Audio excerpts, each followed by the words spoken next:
Welcome to the ITSP Magazine Podcast Network, a modern, innovative multimedia platform broadcasting ideas and connecting minds. You are about to listen to the Cognition Podcast, a show that looks at humanity's role in the rapidly changing world of science and technology, with your hosts, Hutch and Len.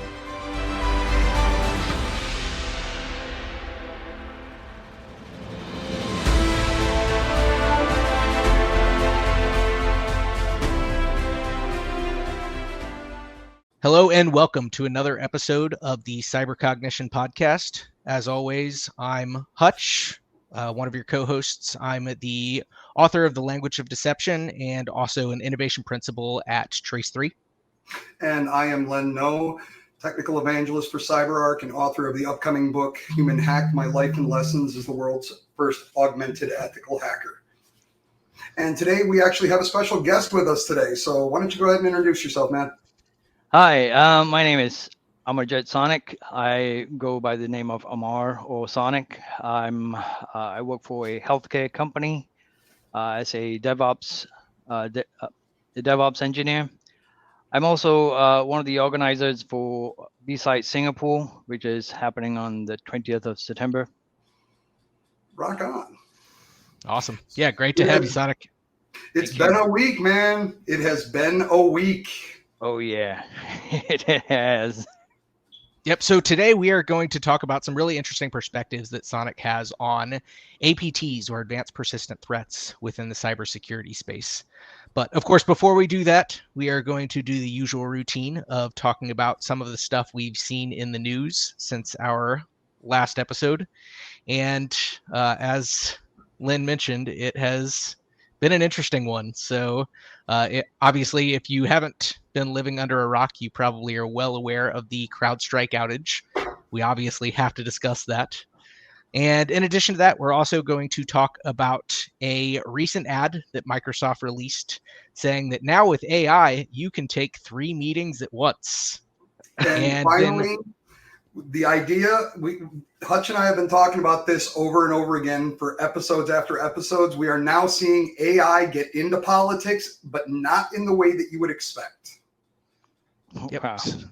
So let's dive in. So for our first story, of course, is Microsoft. Always tactful with their advertisements.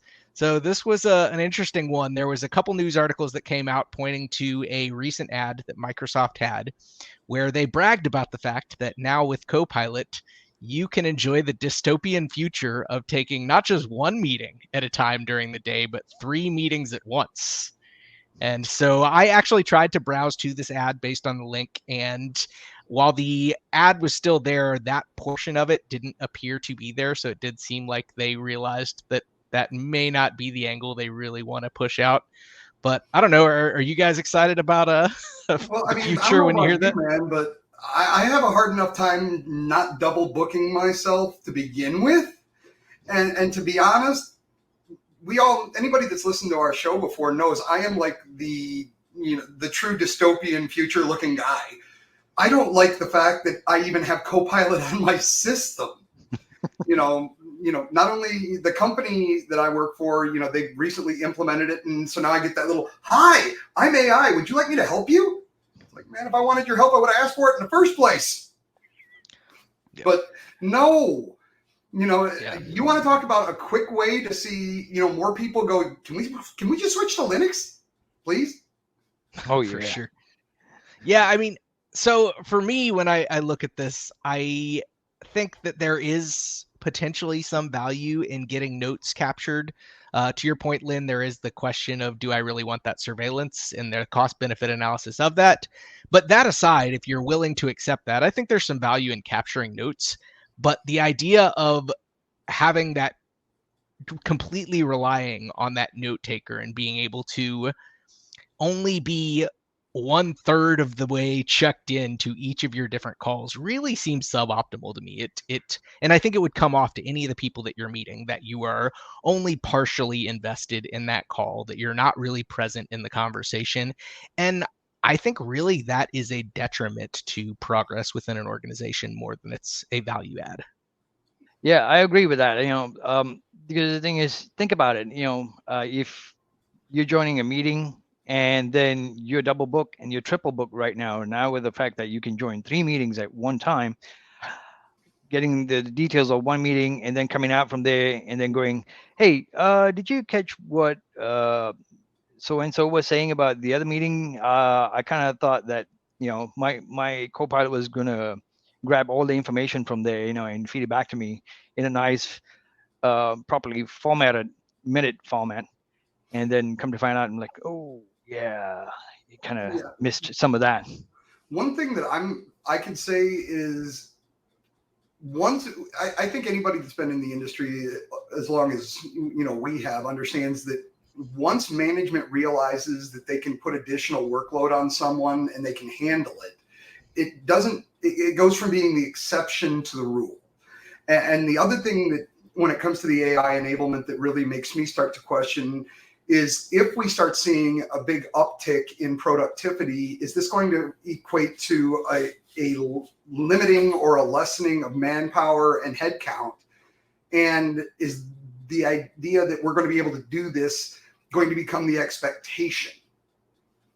Yeah, and I think that's the real risk I wonder if this has anything to do with the fact that we are seeing more and more investor concerns about getting any kind of real financial returns out of AI. And maybe this is Microsoft's way of changing the expectations of leadership, but I do think that it's a problematic precedent that is only going to cause issues. I think we've all been in that meeting where maybe for whatever reason we're not fully paying attention, and then somebody puts us on the spot about something, and then we have to pretend that either our microphone wasn't working or that we didn't hear them properly.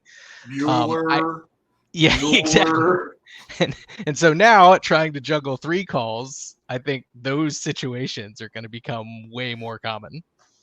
And the last thing I have to say on this news point is, we've had the discussions of quality over quantity on so many different topics, but to me, that's what this really does boil down to is, do you want to do 3 half-ass calls, or do you want to do 1 call really well? Third-ass calls. Third-ass calls. Yep, exactly. Yeah. All right, so let's talk about the Crowdstrike outage. I want to kick this one off because for the record, I got completely hosed by this. For anybody that is unaware, I actually spent not this last week, but the week before down in Melbourne, Australia, doing some events. And let me tell you, when you're sitting in your hotel room on Friday afternoon in Melbourne, you're planning to leave to go home Saturday morning bright and early, and then you get this email from the airlines going, yeah, you ain't going nowhere. So it was actually kind of a unique situation for me because being in Australia, I was 15 and a half hours ahead of the US. So while you guys were sleeping, I was researching this and I was watching it as it was unfolding. And you want to talk about watching a train wreck in slow motion. The one thing, we can all agree on, we know what happened. This being the largest outage in history, this was all due to a issue of bad programming and even worse quality control in terms of validation of your code. It does not get any worse than this. Yep, for sure. I actually remember where I was during this too. We were actually taking a red eye back home from Montana. And so, unlike you, it actually did not delay our flights. We were in the air whenever this happened. And so I was disconnected. I had no clue what was going on.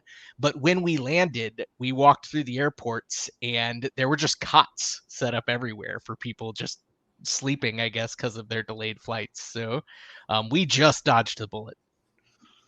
Yeah, that one was just absolute nuts. I don't know if you're aware, but they grounded everything in Australia, period. There was nothing. If you were in the air, you were fine. But once you landed, you're done. On top of that, like I said, I had 15 and a half hours on you guys, but none of the restaurant credit card transaction machines were working. None of the point of sales. The Hyatt that I was staying in Melbourne was having issues with their software for reservations. And this, we can beat this to death, but this was simple programming error. And the fact that it took down over 8 billion Windows boxes? Yeah, I didn't see the exact number, but I know that it was massive. Sonic, did you get to deal with any blue screen of death? I fortunately did not have experience with that, but my sister-in-law had experienced that, and she was on the phone with tech support, and it was quite a while before she actually got her computer fixed. And were you tech support for her? Because I know in the technical one in the family, I'm tech support for everyone else in my family. Yeah, I'll be the first to throw myself under the bus. It's always like, yeah, but hey, I need help. You know, like, have you experienced with this before? Yep, exactly. And Or can you hack into my girlfriend or boyfriend's Facebook? And I was giving her the solution that, you know, that there was everyone else was piling on. Yeah, go to this website, and, you know, like it's on Reddit and whatnot. And it was and after that, the memes started coming out. Yeah, there were some everyone good just ones. started piling on. So I will say the one thing that stuck out to me about this is I was reading kind of the recap of the specifics related to how this took place. And according to CrowdStrike, it was an automated QA testing process. So for me, I think of all the takeaways, we are now living in a world where increasingly we are offloading autonomous tasks to automation, AI, and this really, for me, just goes to show that without a human in the loop, those automated processes, when they fail, especially as we become increasingly more interconnected, it can be catastrophic. You know, and the one thing that, you know, a lot of people aren't really talking about, and the angle I was looking at. Yeah, CrowdStrike does have contracts for limitation of liability, but that does not include negligence, to my understanding.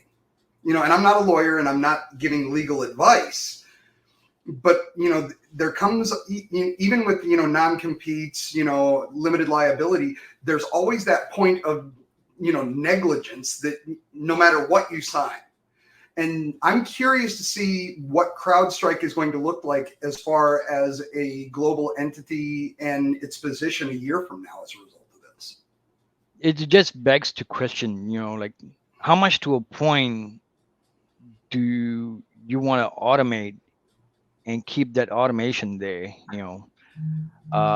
Because no matter how much you automate, you still need human intervention, and you need the human interaction to ensure, okay, this is the QC is going on, everything is fine and dandy, and not leave. I mean, like, speaking as a DevOps myself, you know, like, you kind of want to hold back on full-scale automation. For sure. And I think that there is a place for using automation to scale up, but I think that you have to have those risk management procedures in place where you have a full understanding of the possible negative outcomes that could happen without a human in the loop, and have additional layers of control to address those, which didn't seem to be the case here. You know, well, let's hope that, you know, we've all learned a lesson. And the other point that, you know, I've heard a lot about is this. I love how they're trying to show this as an example for supply chain issues. You know, this was not an attack, but it still does show that whole trickle down effect of larger entities. And I don't know about you guys, but one of the conversations I've been hearing is how can we potentially almost load balance, you know, SaaS applications like this? Yeah, I think it does definitely show the risk of a failure of even one piece in the larger complex systems that we're working with these days. It was fascinating to me how many, I think that outside of the cybersecurity world, before this happened, I think very few people had knowledge of what CrowdStrike was. And now they definitely have no. who CrowdStrike is. They got name recognition now. All the wrong reasons. Yep, exactly. But we don't need to pile in anymore. It probably must be, now it's hard picking up the pieces from there. Yep, it's gonna be. So how about this one, Hutch? Hutch, if you're not new to the podcast, is our resident AI LLM expert. You used in your book, the language of deception. You showed how AI can be used to weaponize and basically sniff PII and take advantage of people's vulnerabilities. And now we're seeing an actual AI candidate for parliament. If you haven't seen the news, obviously you can check the show notes. If not, just Google AI candidate for UK. Or just Parliament. AI Steve. Or AI Steve. This is fascinating. A little bit concerning. I don't know if this is more intended to be a gimmick just because they can. I don't know if they're taking this serious and actually think they have a chance of winning serious. They are being 100% serious about this.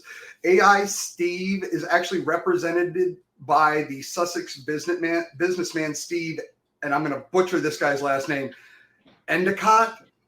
And the AI candidate will appear directly next to his name on the actual ballots. And Endicott is the chairman of Neural Voice, a company that creates personalized voice assistants for businesses. And according to their spin on this is that the AI can humanize the politics. And if you go out and you look at some of the ads that AI Steve has put out, they kind of made a caricature almost of the actual politician. And he's using this technology to try and get past having to have the conversations, and it's being more well accepted than an actual human talking. And I think to your point, Hutch, it's probably part politics, part advertising, but it's a really unique way. And it makes me wonder if there's human Steve and then AI Steve, what do they do if AI Steve actually gets elected and biological real Steve doesn't? Yeah. The future is weird. I don't. Yeah, it's hard to even know what to make of this. I mean, there's an interesting component to this where if you look at some studies that have been performed, there is a level of at least the appearance of empathy that comes out of these systems that potentially even exceeds what humans are capable of. So I do think politics are toxic. So maybe this isn't the worst thing in the world. Politicians are not. I mean, in most cases, there's some outliers, but they're exactly that. They're politicians. But let's think about this for 1 second, Hutch. If we look at the dystopian future that we always talk about, it's the AIs trying to control humanity because we're bound to destroy ourselves, and we're all worried about like an AI or the machines taking over like Terminator. What happens when you vote them in? Yeah, we don't need to worry about Skynet coming down and taking over. We're just going to vote them into office, man. The AIs were like, this is the easiest revolution ever. Just handing it over to us. The weird thing is we keep doing it. And the real person be like, hey, I was the one that was helping you behind. You get out of the way. I mean, if this is what, the singularity looks like, I think we're all in real big trouble. It does beg the question of how do you make sure that human Steve is not pulling the strings of AI Steve and AI Steve. Yeah. And then let's take it one step further. Okay, is AI Steve backed by Microsoft? Is it AI Steve backed by Google? Is AI Steve backed by OpenAI? Who owns the politician? At this, we've all talked about having, owning politicians as something in terms of corruption. But what about when there's a company that literally owns him? But look at it this way, AI Steve can jump into 3 meetings at one. There you go. He'll be super productive. Yeah. So, With this, I will be super productive. Don't worry. AI Steve can probably do 8 calls at once, not just 3.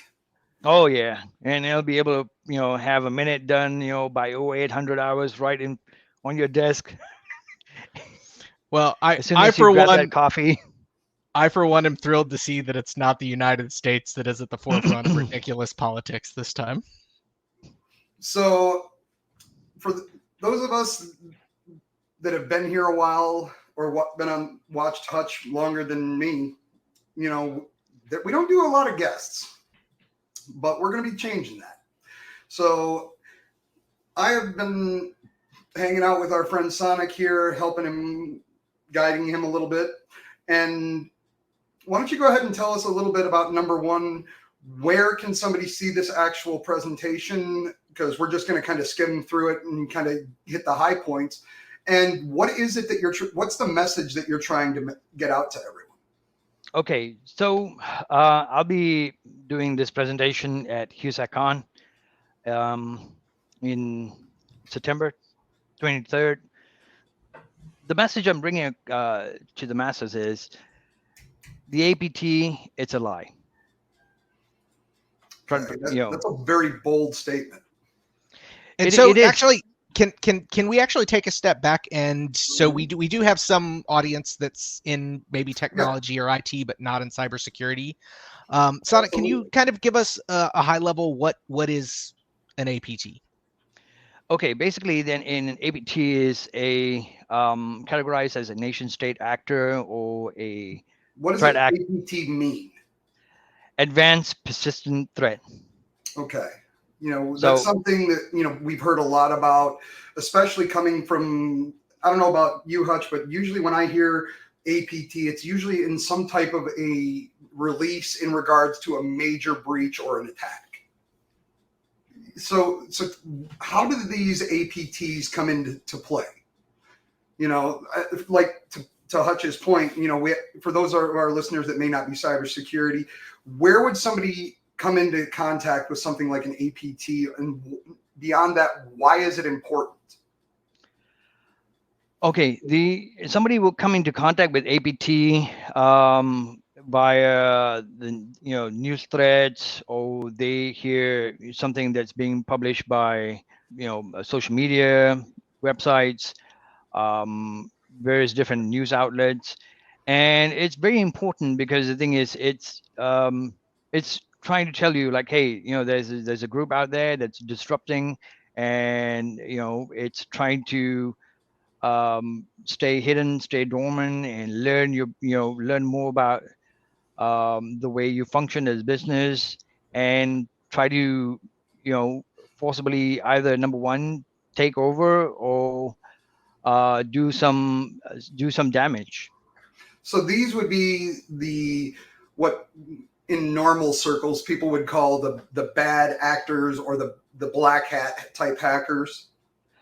They're more towards nation state, I would say. Okay. Black hat would probably be out to do lack of a better word, like petty theft, or try to So these would be the groups that would be doing more like ransomware, extortionware, maybe going after critical infrastructure, things like that? Yes. Okay.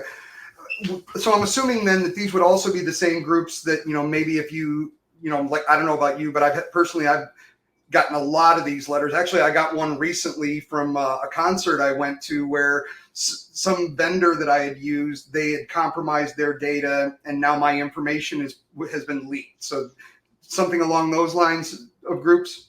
Hey, I got the Ticketmaster notification too. You got it? What show did you go to? I don't even remember. That's what you get that's what I got for going to see Ghost and Amon Amarth. So these are just essentially the top tier bad guys is what it sounds like we're getting at. Yep. Those are the top those are the top tiers. And it goes back into history as well, where it starts off, where. So that was actually going to be my next question.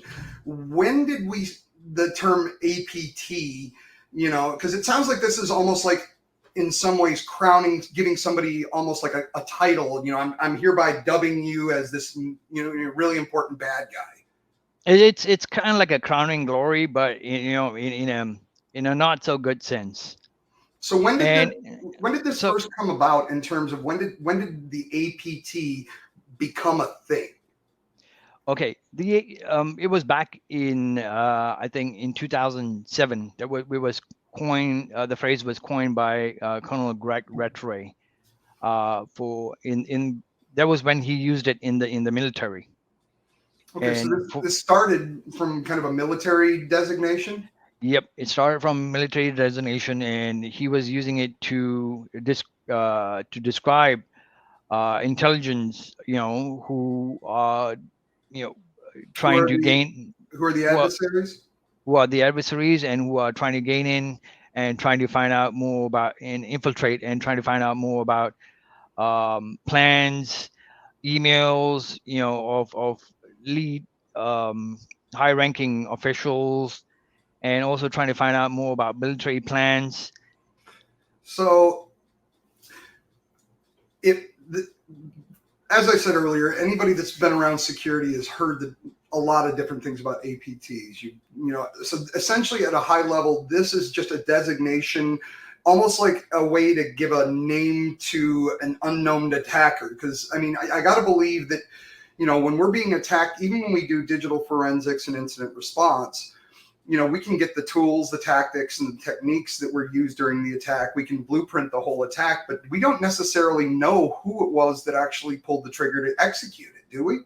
No, we don't. Because the thing is, many times you would read this in the news and you would see, okay, yeah, a certain nation state or threat actors was doing supply chain attacks, or they were hiding within the realm of emails, seeing messages go back and forth, and crafting zero-day exploit to embed that and send that across, and have data, opening up ports to let data stream back, and basically observers and waiting to see until they get enough information and then feed the information back to their counterparts, or to the higher up in the hierarchy.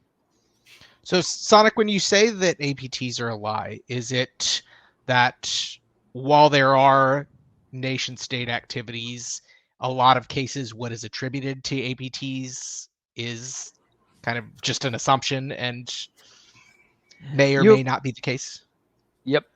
You hit the hammer on the head. Like, what would be the incentive of attributing something to an APT if you don't actually know that that's the case?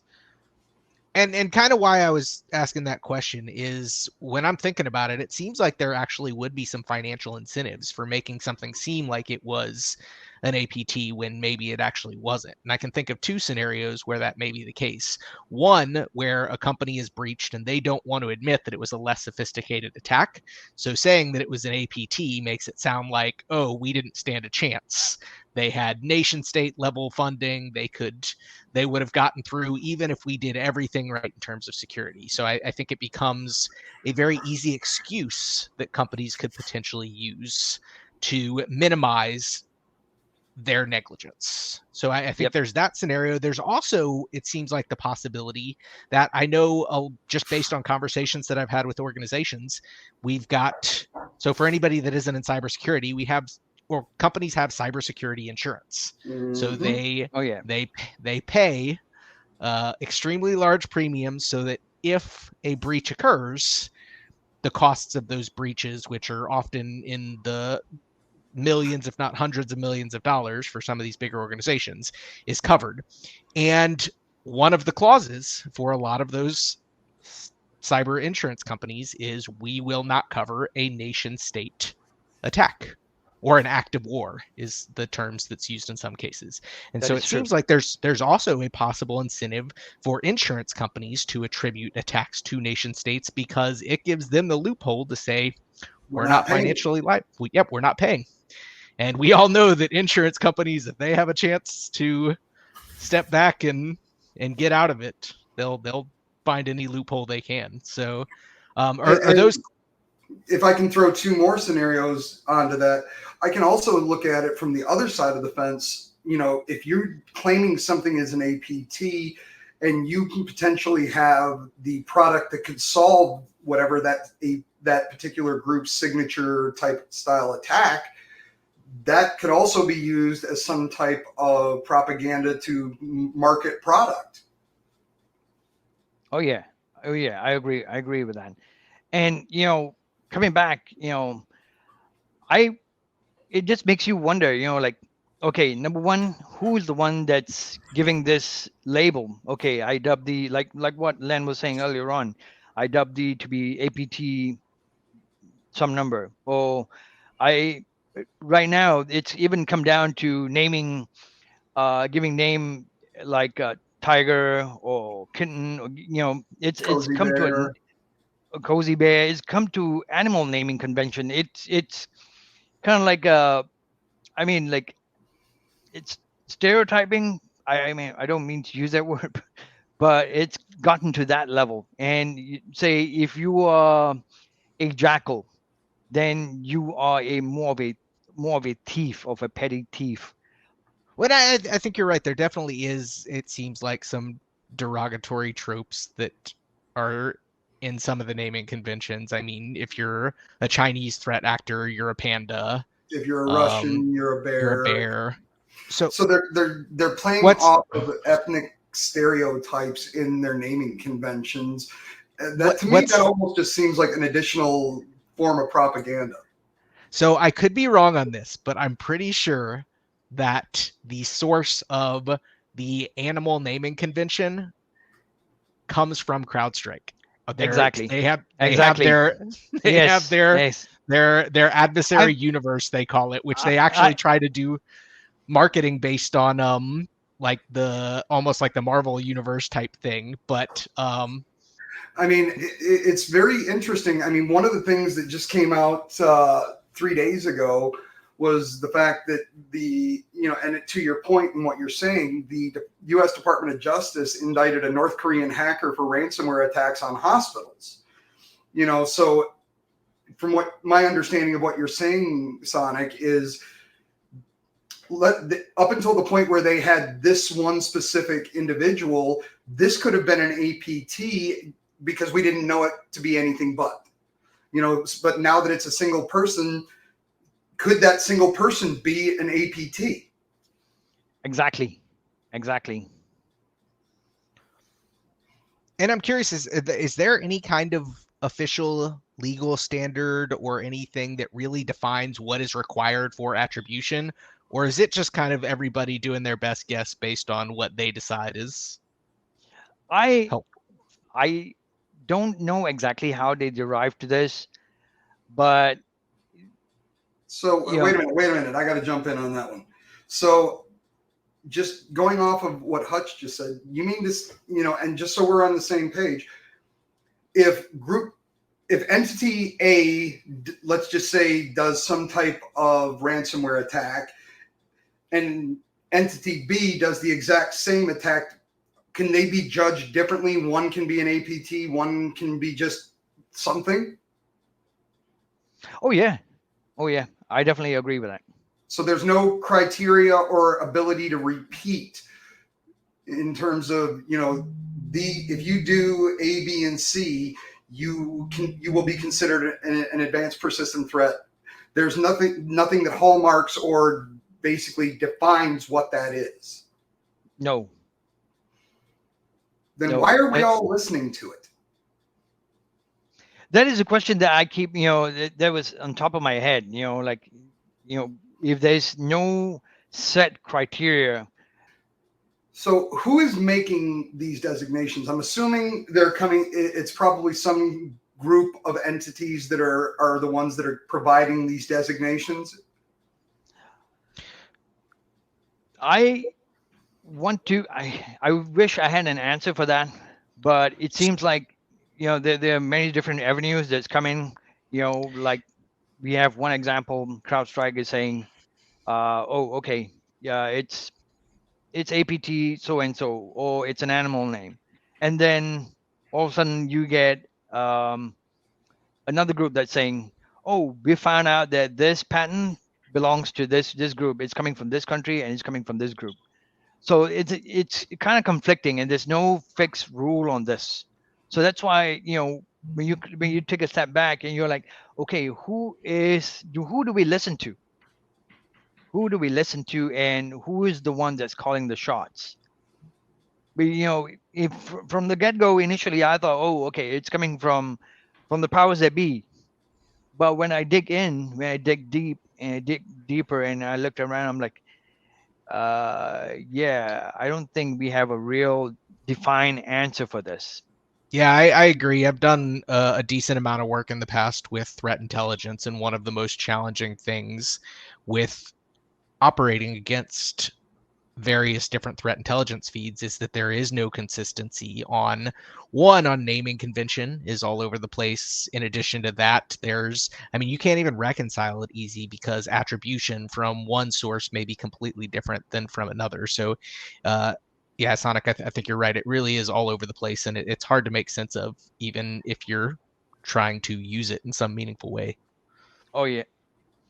So I guess one final question that I have is how can we do better? Is there a better path forward? Is there a way that we can improve the way that we're evaluating threat actors? And I'm glad that you asked that question, because I've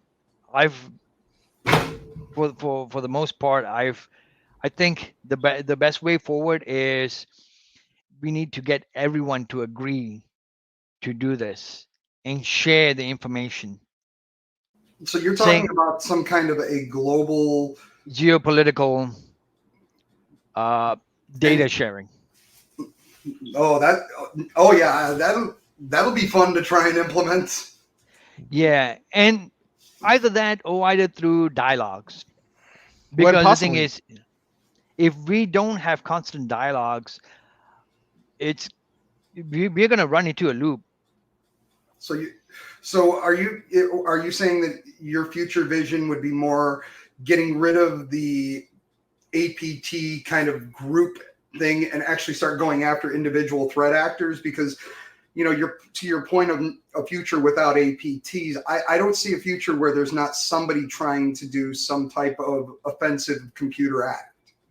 There is going. I mean, again, like I said, it's an idea. Unless we start right now and having dialogues and keep the information flowing and agree that, setting aside differences and agree, like, hey, we want to have this, and we don't want to come to a point where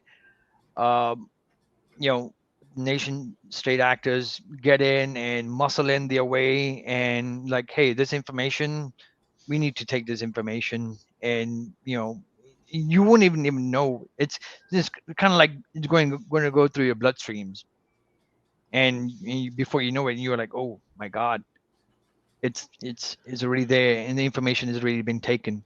So what do I do? You think about it. With the use of AI, and what are your thoughts if very soon people are able to cognitively condition AI to be the attacker? And it's coming. Shit, man, they've already done that. Hutch. So I think this is obviously where we go full circle and we ask, if AI Steve from the UK Parliament executes cyber attacks, does that constitute an APT or a nation state level attack? I think this is a really amazing concept. I agree. I don't know if something, and I'm just throwing MITRE out there as just an alternate framework. But the one thing I would say, in regards to all of the things that you brought forward today, Sonic, is we need something that is repeatable and consistent. Oh, yeah. And, everybody needs to be judged by the same characteristics and actions, because I remember when I first started hearing about APTs back in the mid 2000s, like you said, and it's always, originally it was, if in order to be an APT, you need to be it needs to be involve ransomware, or it had to have some type of reverse connection back to the attacker. And the truth is, there are some attacks that it will display certain TTPs, some that won't.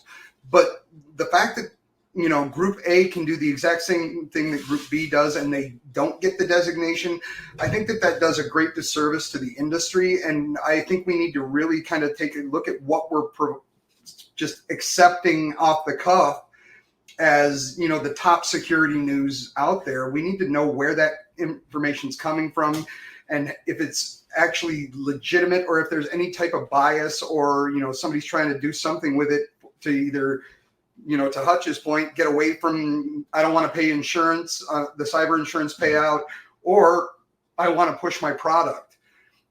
I think there needs to be a lot more eyes on this, and I think we need to get some conversations going. Absolutely. And I just wanted to say thank you for coming on and sharing it with us. No problem. It's my pleasure. Thanks for having me on board. Yeah, this has been great. Really appreciate it, Sonic. Thank you. So I guess unless you got anything else, Hutch, I think I'm good for today. If you're in the Houston area, catch all three of us at HUSECCon coming up. Fantastic local cybersecurity conference. One of the best ones around. And, And it is, I know that out of the three of us, Hutch is the one that looks the most, scary and hard to approach. But I just want everybody to know he is very, very friendly. And, come on up and say hi. We're, me, everybody likes me, but Hutch is the scary one. His personality, he just looks mean on TV, on the TV and on the recording, but he's really a friendly guy. Just a big teddy bear. With that, I got nothing else.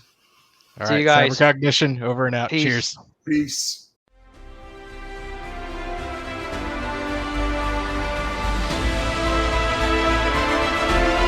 We hope you enjoyed this episode of the Cognition Podcast with Hutch and Len, part of the ITSP Magazine Podcast Network. If you like this story, add this show to your favorite podcast player and share the Cognition Podcast with your friends, family, and colleagues. If you represent a company and wish to connect your brand to this show and its audience, visit itspmagazine.com to learn how to sponsor one or more of our podcast channels. We hope you will come back for more stories and follow us on our journey.